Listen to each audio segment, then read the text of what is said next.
With your news now for the East Midlands, I'm Jim Davis. Thousands of Hindus in Leicester have been marking the birth of Lord Krishna at their brand new temple. It comes 4 years after an explosion destroyed the Hare Krishna temple in Evington. Angelina Sochi has more. 30 people escaped just before this temple exploded 4 years ago. A massive fire then ripped through the building on Thoresby Street. Since then, it's been a struggle to find another permanent temple. It was hard to imagine anything 4 years ago, because the explosion actually happened the day after Janmashtami. But then, at that point, we didn't know where and what would happen, where we were going to go and what would happen after that. But it was only after an anonymous donor came forward that the congregation was able to move into new premises. We're very grateful to that close friend of mine who kind of gifted the building of 31 Granbury Street, the old bank. And therefore today is significant because it's the first time we're having our Janmashtami celebration in the temple as well as here in Town Hall Square.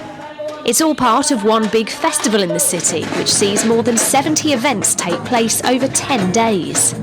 It's cool, like everybody's getting into it. Any festival's got to be worthwhile having. It attracts people into the city centre. I'm quite proud of the city, actually. There's so much going on. I mean, we were in the Premier League of the football yesterday. We played Everton and we drew. It's a buzzing city. From national-scale cycling races to parades through the streets, the City Festival is on day and night until Bank Holiday Monday. Angelina Sochi, BBC East Midlands Today, Leicester. Meanwhile, Nottingham's Caribbean Carnival took place today, despite some controversy in its build-up. Organisers couldn't get an alcohol licence and dropped plans to charge an entrance fee, which they say is why they also lost their headline act. A Lincolnshire mayor is thought to be the first in Britain to have his own regular radio show. Mayor on Sunday is a 3-hour show presented by Grantham's Ian Selby. Our political editor, John Hess, reports. Ian Selby is determined to make an impact as Grantham's mayor. That's why he's reintroduced the traditional role of town crier. Here he goes, oh yay! A short walk from the Guildhall, he's about to make a bigger noise as the town's civic leader. In the studios of Grantham's community radio station, Mayor Selby starts his 3-hour show. You're tuned into Gravity FM 97.2 with myself, Ian Selby, the Mayor on Sunday. He doesn't always wear his chain of office in the studios. I've got listeners that listen in via the internet, via the World Wide Web. So you've gone global? Yes, we have. I want to promote what we do here in Grantham, the local businesses, and it's just a wonderful format in which to do that. And this Labour councillor lays off the party politics too. If you have party politics on your radio show, you're basically alienating a certain part of your audience. Back in the Mayor's Parlour, and a busy diary of charity events are arranged. Sunday night is already booked though. This Mayor will be on air. John Hess, BBC East Midlands Today, Grantham. To sport, and a triumphant win for England tonight was created largely by Leicestershire's Emily Scarrett.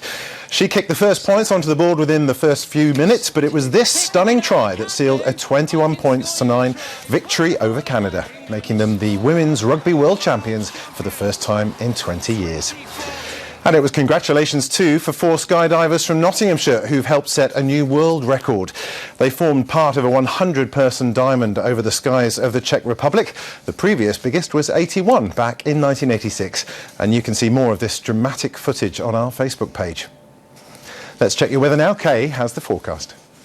Good evening. It's been quite a blustery, quite a showery end to the weekend. The winds are going to ease down over the next 24 hours or so, but we are staying on that cool and showery side for much of this week. Now, we're seeing a few showers across northern parts. There will be a band of them pushing their way southwards through the early hours of the morning. So it's quite a cloudy, quite a damp night. But the cloud, the wind and the rain will once again hold those temperatures up. So we're into double figures, 10 or 11 Celsius. Quite a cloudy, quite a damp start to the day then, but those showers will continue to push their way southwards into the afternoon. So we will dry out with some sunshine for most of us, and despite the winds being a little bit lighter, we're going to see those temperatures struggling as they will do for much of this week. Highs of just 18, perhaps 19 Celsius. Amy Harris will be here tomorrow morning, and you can join me on BBC Radio Leicester for breakfast from 6. Until then, thanks for watching. Have a good night.